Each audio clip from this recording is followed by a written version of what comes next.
Богатый человек по имени Ричард славился не только своими несметными богатствами, но и жестоким нравом. Для него унижение других стало своеобразной забавой, способом напомнить миру о своем превосходстве.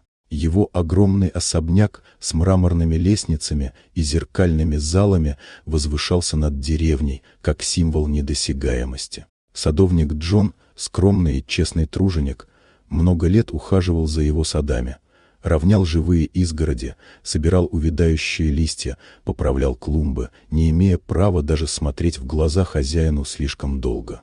Однажды, в день торжества, когда во дворе собрались гости в дорогих костюмах и вечерних платьях, Ричард решил развлечь публику новым способом.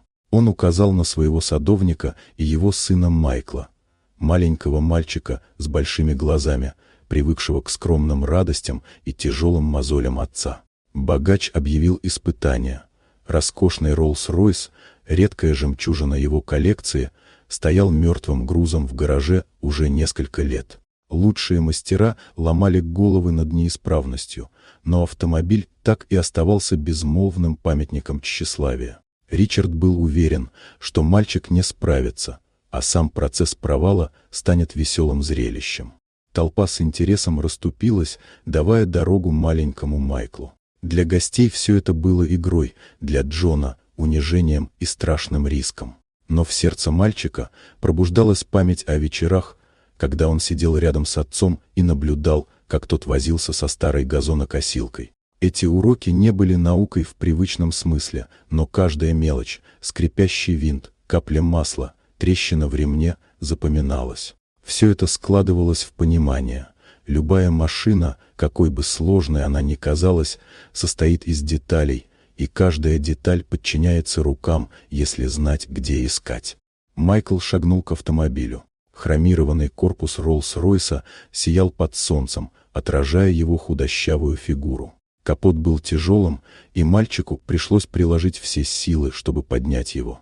Вокруг послышался смех, но Майкл не слышал. Сердце колотилось, руки дрожали, но взгляд был сосредоточенным. Он ощупывал провода, проверял соединения, осторожно подтягивал гайки, словно разговаривая с машиной на своем языке. Минуты тянулись мучительно долго. Садовник стоял рядом, боясь вмешаться. Он знал, любое слово может разрушить хрупкое сосредоточение сына. Страх сжимал его грудь, но гордость за мальчика уже горела в глазах. И вдруг раздался первый хриплый отклик мотора. Толпа замерла. Майкл не остановился.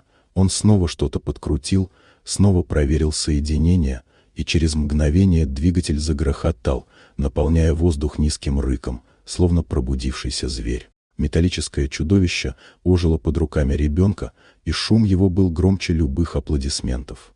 На мгновение во дворе воцарилась тишина. Гости, привыкшие к праздному зрелищу, впервые ощутили дыхание чуда. Потом раздался вздох толпы, переходящий в бурю аплодисментов. Лицо Ричарда застыло в гримасе поражения, но он был связан своим собственным словом. Он передал Джону обещанную сумму, а вместе с ней и свободу от подневольной работы. Для садовника это стало началом новой жизни. С деньгами он открыл маленькую мастерскую на окраине, где вместе с сыном чинил старые машины. Но люди приходили не только за ремонтом. Их привлекала сама история о мальчике, который оживил мертвый автомобиль. Мастерская наполнилась атмосферой доверия и уважения, которой не было в богатом доме Ричарда. Джон постепенно понял – деньги – лишь средства. Настоящее богатство заключалось в том, что его сын поверил в себя, в свои руки и в то, что невозможное возможно. Каждый визит в мастерскую напоминал об этом. И каждый раз, когда мотор оживал после долгого молчания, Джон ощущал, чудо повторяется вновь и вновь. Но главное чудо уже произошло в сердце его мальчика. Вот такая удивительная история. Дорогие друзья, если вам понравилось видео, поставьте лайк, а также подписывайтесь на канал, впереди еще много интересного.